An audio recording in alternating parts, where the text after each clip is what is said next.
Do the intro again? Let's do it.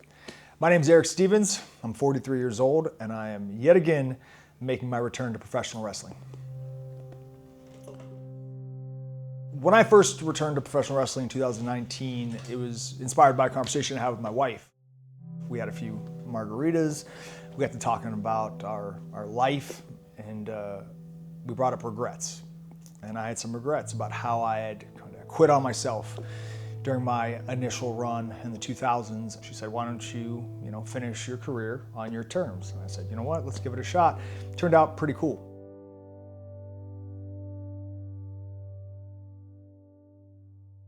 Made a lot of great memories, met a lot of cool people, and then life happened and I retired again. And this time around, my wife and I were having a conversation about our friends. And when you have 3 kids, you're just constantly consumed with their stuff. You're just taking them to school, you're taking them to gymnastics, cheerleading, all these activities, and you don't really leave too much time for yourself or your relationships. And she brought up how I should spend more time talking to my friends in real life as opposed to DMs or texting. And I said, you know what, that's actually a really good idea, and I know just the way to do that, because most of my friends are in professional wrestling. What better way to spend time with them than to wrestle again? And life allows me, we're in a good situation now, I have the freedom to do so, and we're gonna give it another whirl.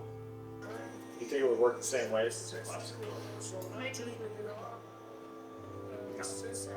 gotta dinner 4/8's getting in there.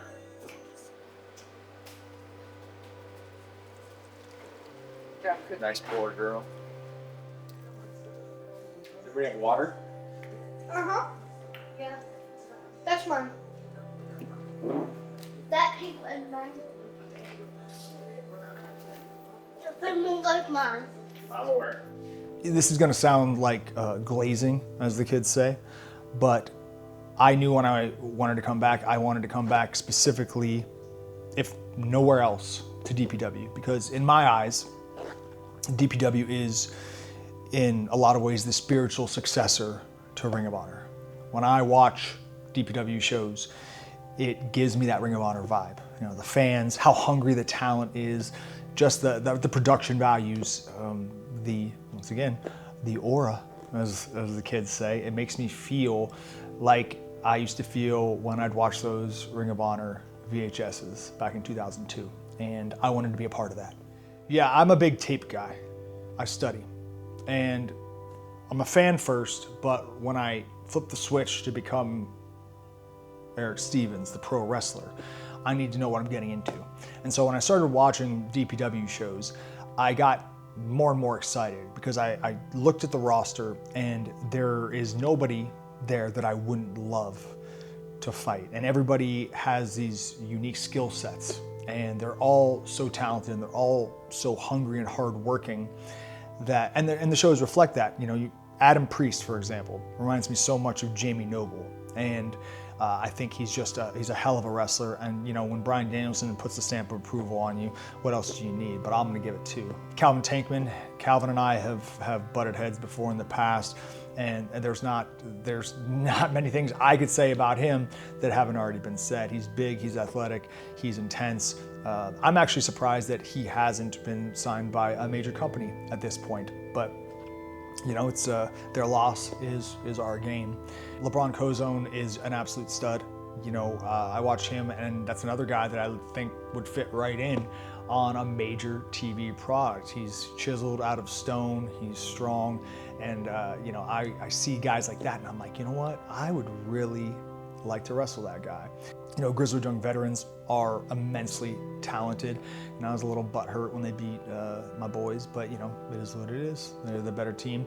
Miracle Generation, I saw Miracle Generation a few years back, and I knew from that moment that they were going to be like next up. They were going to be that next great tag team. But it reminds me of the Young Bucks. When I first saw the Young Bucks, I first saw the Young Bucks in 2008 in Germany, and I was like, these guys are going to be good. I was right. And I've always fancied myself a pretty good evaluator of talent. Manny Lowe is really good. A lot of the young guys, Bojack's like He's like a movement, like a presence that like nobody has that in independent wrestling these days. But Mad Dog Connolly, like you look at a guy like that, and I have a couple different favorite flavors of professional wrestling. You know, it's like ice cream. I like, you know, you like butter pecan, cookie dough, whatever. But he has a very specific flavor. And I don't do it all the time, but I really like to do it. And he reminds me a lot of Necro Butcher, who I used to have some great fights with. Don't do it, Necro, don't do it! Holy shit! Holy fuck! That's one of those matches that I'm like, I don't want you to see this because it's not by every measurement, typical measurement, is not a good match. However, it's one of the greatest matches of all time. Yeah. On pure hell yeah factor, as I use my rating scale. And that's really, when I was telling people how I rate matches, like hell yeah is legit. The number of times I either say out loud or in my head, hell yeah, that's how I gauge matches. And that match has at least 26 hell yeah moments. 3, 2, 1. Watch this. Blast off. It's not cool until you fly out of the seat. Right, Cam?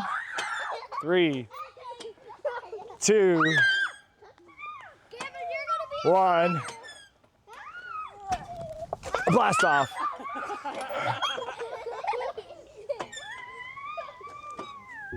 I met Dom in 2019. He was one of my first matches back, and we hit it off right away. We have similar ideas when it comes to professional wrestling. You know, we're both jiu-jitsu guys, both football fans, and so we hit it off immediately. And obviously Kevin is his tag partner, so I took both of them under my wing.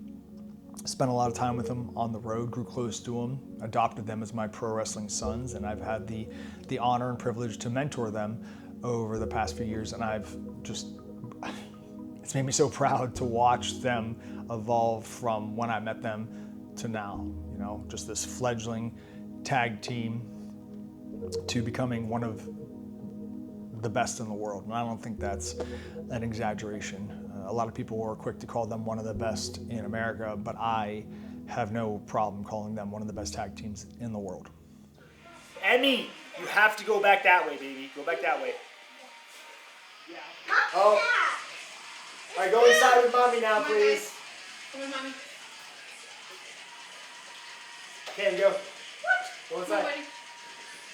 Take a little break from it. Yeah, the questions, yeah. Cupcake, go inside, girl. Cupcake. Yeah, so this is the gym. Try to always work around the 16 bikes and 4 scooters and all sorts of toys that they take out and don't put away. So, but I'm grateful to have a home gym because it makes working out very, very easy. Not that I wouldn't figure out a way to do it otherwise, but the hell.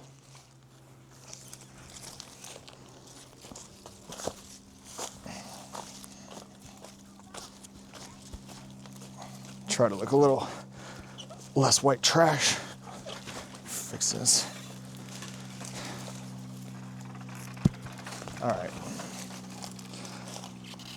It looks a little better. Which one was this? This one? This will do.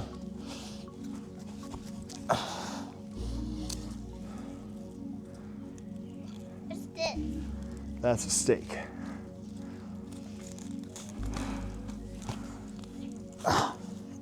What's the stick out there? Oh, no. Too hot. No. Did it just break? Oh, you're lucky. It's not hard. You're lucky I'm on camera. I was gonna drop some cuss words in front of the kids. Be a real bad role model. It's all right. Stuff happens, right? Yeah. All right.